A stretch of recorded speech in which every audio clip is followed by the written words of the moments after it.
Mary, sweetheart, where are you? I called out as soon as I got home. I could hear crying, but I couldn't see my daughter. The sound was soft, echoing through the house. Something was wrong, really wrong. When I finally found her in her room, I was frozen in shock. My daughter, who loved her long, beautiful curls, had her head completely shaved.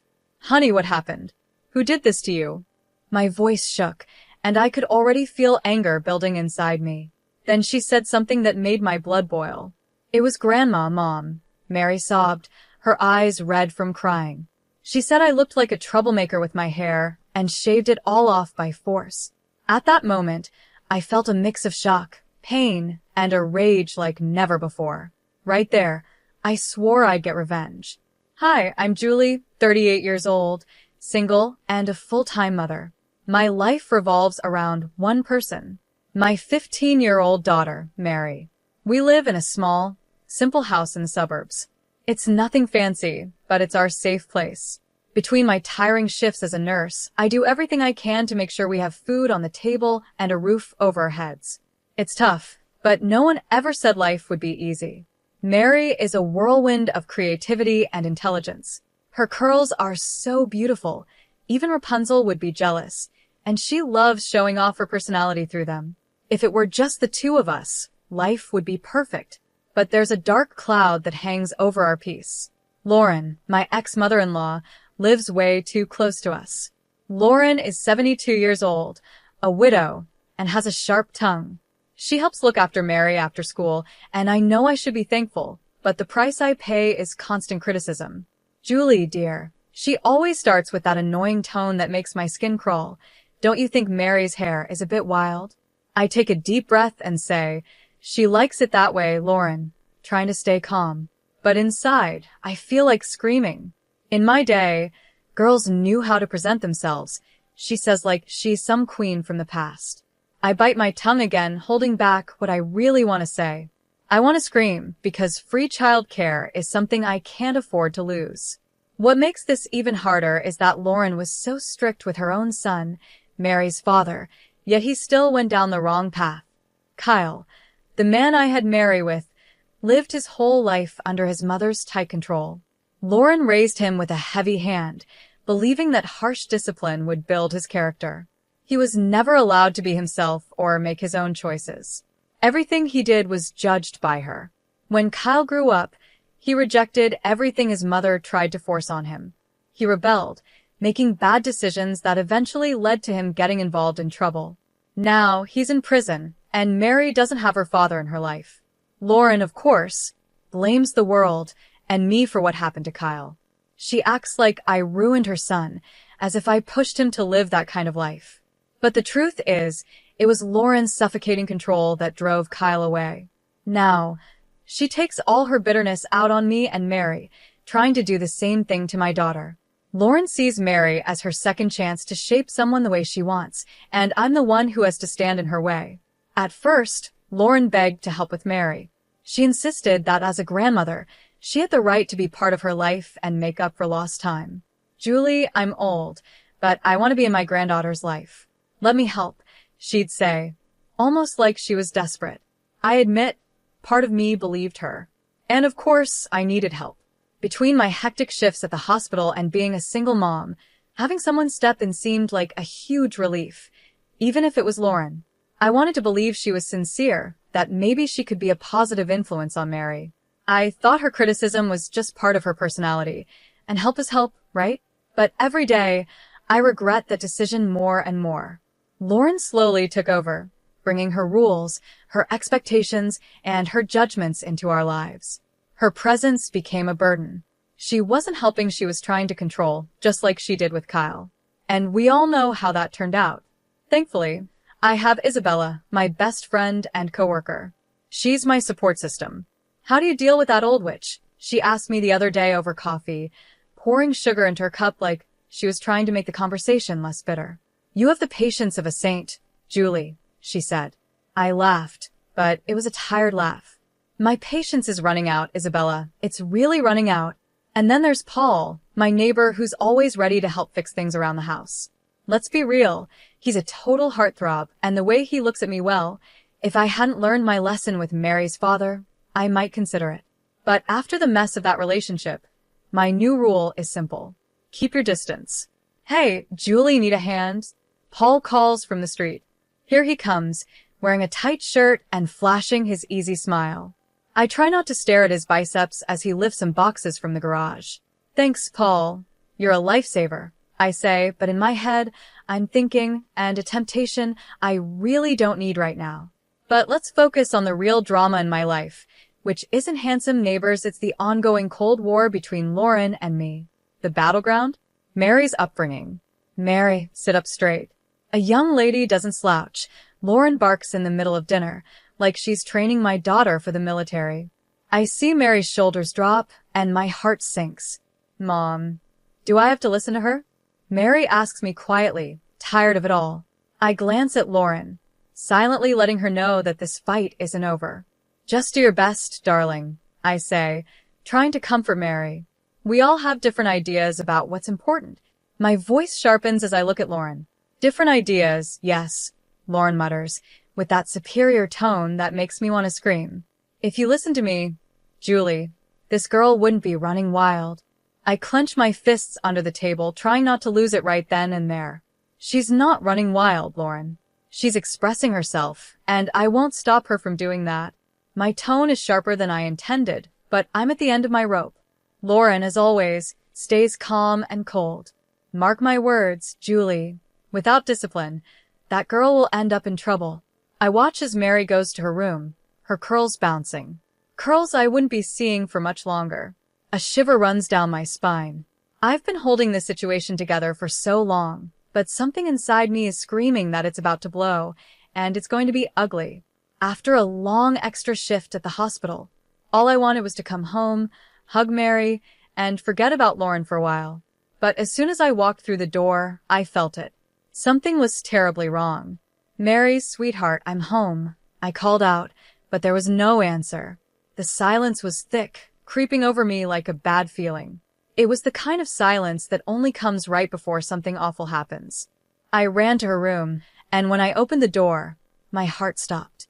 Mary was curled up on the bed, sobbing, her whole body shaking with her tears. When she finally looked up at me, I nearly collapsed. Her beautiful curls were gone. Not a single strand of hair was left. Her head was shaved all the way to the scalp. Mom, Mary cried, running into my arms. Grandma did this while I was sleeping. I held her tight, trying not to fall apart right there. My love, everything's going to be okay. We'll fix this, I whispered, but inside, I was burning with anger. My mind screamed, how dare that woman do this to my daughter? Furious, I stormed into the living room like a hurricane. Lauren was sitting there, calm as ever, acting like nothing had happened. Cool as a cucumber. My daughters, I yelled, my voice echoing through the house. What the hell have you done? I was trembling with rage, but Lauren didn't even flinch. I did what needed to be done, she replied, her voice calm, as if what she'd done was perfectly reasonable. That girl was becoming too vain and disobedient, Julie. I almost laughed at how absurd her words were. Vain? Disobedient? She's 15, Lauren. What on earth are you talking about? It's time she learned some discipline, Lauren said with her usual coldness, as if she were laying down some unarguable fact. In my day, girls who cared too much about their looks, who spent time in front of the mirror, like Mary, ended up lost. You think it's just hair, but that's how it starts. Today it's curls, tomorrow it's makeup and fancy clothes, and before you know it, she'll be pregnant and ruined. I couldn't believe what I was hearing. Pregnant? Lost? Mary is 15, Lauren. I shouted, completely stunned. Lauren kept talking like she was quoting some outdated manual from the 1948s. My body trembled with anger, my voice shaky from the hatred I was trying to hold back. She's a child, not a grown woman. What you did isn't discipline, it's cruelty. Don't be naive, Julie, Lauren said, shaking her head in disapproval. If you keep letting her be vain, giving her all this freedom, she'll end up just like her father lost, with no direction or morals. That was it. I snapped. Shut up. I screamed. This isn't your time. You old witch. You shaved her head against her will. That's not discipline, it's abuse. And I'm calling the police. Lauren laughed, a dry, bitter laugh like someone who thinks they're above everyone else. The sound filled the room. Oh, Julie, don't be so dramatic. You're weak, always have been. I've tolerated your soft parenting for too long. Someone had to step in before Mary turned into a delinquent. She was heading down the same wrong path as her father, and you didn't even notice, Lauren said coldly. That was the final straw. My already fragile self-control broke in that moment. My hands were shaking, and my whole body trembled with fury. How dare she compare Mary to Frank, as if it were my fault, as if I had failed. Get out of my house. Now. I yelled, unable to stop the tears that were rolling down my face. I will never let you touch my daughter again. Lauren, as cold as ever, calmly gathered her things without showing any regret. Mark my words, Julie. You will regret not listening to me, she said, her words dripping with venom.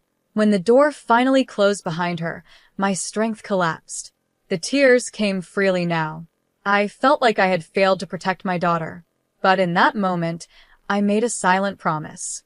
Lauren would never have the power to hurt us again. Suddenly, a knock on the door startled me. It was Paul, my neighbor. He had a worried look, the kind only someone who truly cares about you could have. Julie, is everything okay? I heard shouting. He asked, concern in his voice. The moment he saw my face, he knew something terrible had happened. What happened? He asked softly but urgently. I couldn't find the words. I just pointed toward Mary's room. When Paul saw her, his eyes widened in shock. Oh my God! Who did this? He whispered.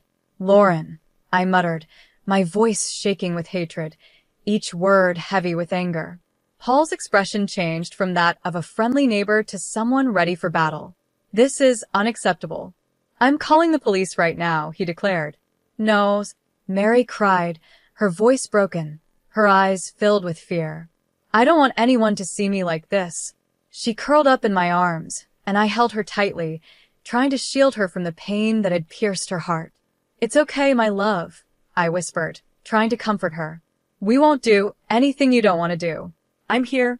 Paul knelt beside us, his face showing both deep concern and restrained anger. Is there anything I can do? He asked, his voice kind but firm, like someone who wouldn't tolerate injustice. Before I could answer, my phone vibrated. It was Isabella, my best friend. Her voice was full of worry. Julie, what's going on? I got your message, and it sounded like you were falling apart. I tried to speak, but the words barely came out between sobs. I told her what had happened that night. That witch. Isabella shouted over the phone, filled with rage on my behalf. I'm coming over right now, Isabella said, and before I could even catch my breath, there was another knock at the door. In just a few minutes, she was inside, arms full of bags, looking like a hero ready for battle. Okay, here's the plan, she said with determination, pulling out tissues, hats, and fashion magazines. I brought ideas for pixie cuts and some inspiration for colored streaks. We're going to fix this right now. Mary, still heartbroken, managed a small smile as Isabella got to work. At that moment, I realized how lucky I was to have a friend like her. Isabella was always the one who knew how to solve things with a practical approach and a bit of humor. Relax. Aunt Isabella is here to save the day. And if that old witch comes back, we'll deal with her with a haircut and an axe, she joked, trying to lighten the mood. As Isabella worked on Mary's hair, making the best of what was left, Paul came closer, and I started to open up. I told him everything Lauren had done, every detail, every wound she had caused not just to Mary, but to me as well. The guilt weighed heavy in my heart. I can't believe I let that woman get so close to my daughter, I whispered. The days that followed were a blur of tears, anger, and sleepless nights. Mary refused to leave her room, let alone go back to school. I called work, pretending I was sick, but the truth was, Mary needed me, and that was all that mattered. Our first stop was the police station, but frustration hit quickly. The officer, looking completely uninterested, said, I'm sorry, ma'am, but since there was no physical harm, this is a civil matter. Physical harm? I snapped before I could control myself. Look at my daughter. How can you say there's no physical harm? But it seemed the law was on Lauren's side. The injustice was right there, and I just wanted to scream. Our second stop was a lawyer's office. He listened carefully to our story and then said, "We can definitely pursue a claim for emotional damages." That small glimmer of hope was something, but I knew no legal action could truly heal the damage Lauren had done to Mary. Meanwhile, Paul had also been working quietly behind the scenes. "I have a friend who specializes in family law," he said one day, his eyes filled with determination. "He's willing to take your case pro bono." In that moment, I felt like maybe we weren't fighting this battle alone after all. I could have kissed him right then, but there wasn't time for that. Things were about to get even more complicated, and I knew I would need every bit of strength I had left. "We're going to bury that witch in paperwork," Paul said firmly, and with Isabella by my side, I knew I wasn't alone in this fight. First, the whispers started. In the supermarket, I noticed neighbors giving me sideways glances and hush murmurs. Then the phone calls began, mostly from distant relatives. "Julie, is it true you've been neglecting Mary?" one cousin asked, her voice dripping with judgment. That's when I realized Lauren wasn't just trying to hurt me, she was trying to destroy me. She had started a smear campaign, spreading rumors that I was an unfit mother. I collapsed onto the sofa next to Isabella and Paul, feeling the pressure weighing me down. "That witch is trying to turn everyone against me," I said, the lump in my throat growing stronger. But Lauren had underestimated me. If she wanted a war, she was going to get one. I decided to fight back. I started digging into Lauren's past, contacting her old friends and relatives. I needed to know if there was more she was hiding. What I found left me cold. One night, as I sat with Mary, she finally opened up to me, revealing what she had been holding back for so long. If I misbehaved, Grandma said she'd send me to a boarding school, Mary said, hesitating for a moment before continuing. Tears filled her eyes as she added, "She used to lock me in the closet when I did something wrong." My blood boiled. How had I not seen this sooner? How could I have let my daughter suffer like this? I hugged Mary tightly, my heart breaking with guilt and anger. "This is not your fault, sweetheart," I assured her. "Your grandmother will never hurt you again." With the help of Isabella and Paul, we started preparing for our next move. We set up hidden cameras around the house, creating a trap in case Lauren tried to contact us again. We even trained Mary, teaching her how to collect evidence without putting herself in danger. "Remember, Mary," Paul said gently but seriously as he showed her how to use the voice recorder on her phone. "If your grandmother calls or shows up, record everything. Leave no room for mistakes." We were ready. Lauren had no idea what was coming. I had been on the defensive for too long, but now it was my turn to fight back. "Press this button as soon as necessary, understood?" I said, looking Mary in the eyes. She nodded with a strength that both made me proud and broke my heart at the same time. "I won't let you down, Mom." "You could never let me down, my love," I replied, hugging her tightly. "We're in this together, all the way." The trap was set, and now we just had to wait for Lauren to make her next move. This time, I wasn't just going to defend myself, I was going to end this for good. The day of the trial finally came, and my stomach was in knots. The tension was unbearable. Mary squeezed my hand tightly as we walked into the courtroom. Her eyes were focused on the floor, but her determination gave me strength. "You can do this, Mom," she whispered. Her courage fueled me, giving me strength I didn't know I had. Our lawyer began presenting our case, and it was like a mountain of evidence was crashing down on Lauren. The footage from the hidden cameras showed everything: her invading our home, her hateful words echoing in the courtroom. "You ungrateful brat. I'll teach you to never disobey me again," her voice boomed from the recordings. The judge, who had stayed calm up until then, grew more serious with each vile word Lauren had spoken. But that was only the start. One by one, witnesses took the stand: former family friends, nannies, even Mary's old piano teacher. They all shared their stories.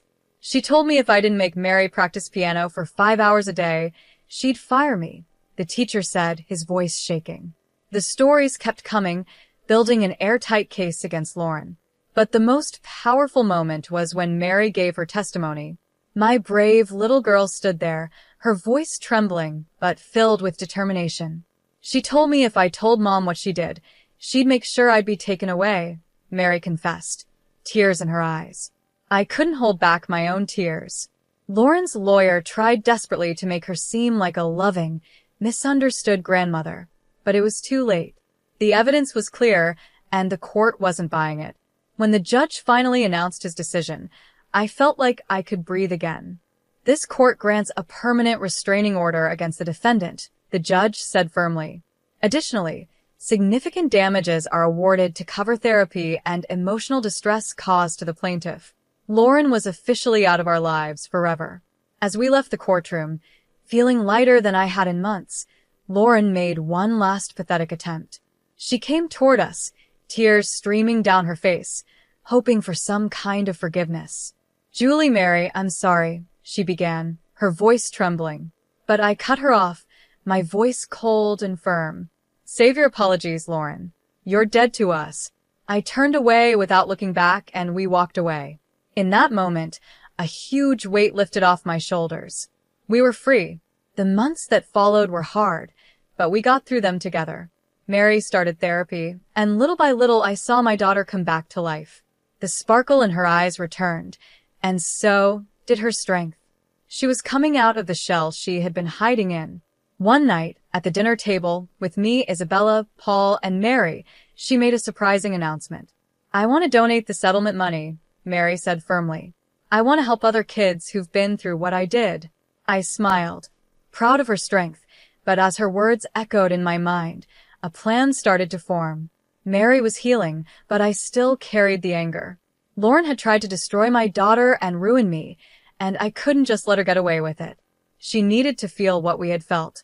Lauren probably thought that the restraining order and enforced distance meant everything was settled, that she could finally live in peace.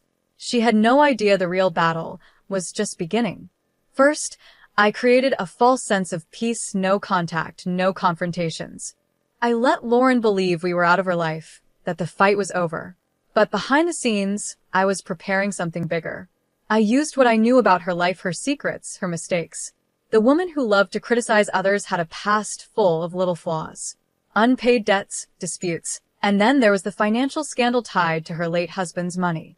If that came out, it would destroy her reputation. With Isabella and Paul's help, I started uncovering those secrets. The first shock came when one of Lauren's neighbors received an anonymous letter about the financial scandal.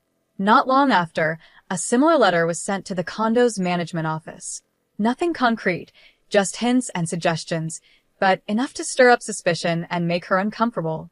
Then, I reached out to an old friend of Lauren, someone she had betrayed years ago. I arranged a chance reunion, encouraging the friend to bring up stories Lauren would rather keep buried. Their already fragile relationship fell apart completely.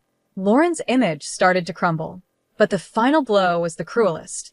Lauren thrived on the admiration and respect she forced on everyone around her. With the walls closing in and her reputation in ruins, she began to isolate herself. But before that, I spread a rumor that she was in a financial crisis, claiming that her own late husband had left her broke. The scandal made her a joke in the social circles she cared so much about. Eventually, Lauren found herself completely alone, no friends, no reputation, and no respect, which she had always demanded from everyone around her. She became irrelevant, and that hurt her more than anything else. When word of her downfall spread, Lauren tried to reach out to me, maybe to ask for help. But by then, the compassionate version of me no longer existed. There was no vulnerable Mary to protect anymore. There was just me, watching from a distance. She had tried to destroy my life, but in the end, she had destroyed her own. Thanks for listening to this story. I'm really curious to hear your thoughts, so feel free to drop a comment below and share your opinions. And don't forget to subscribe to the channel to catch the next stories.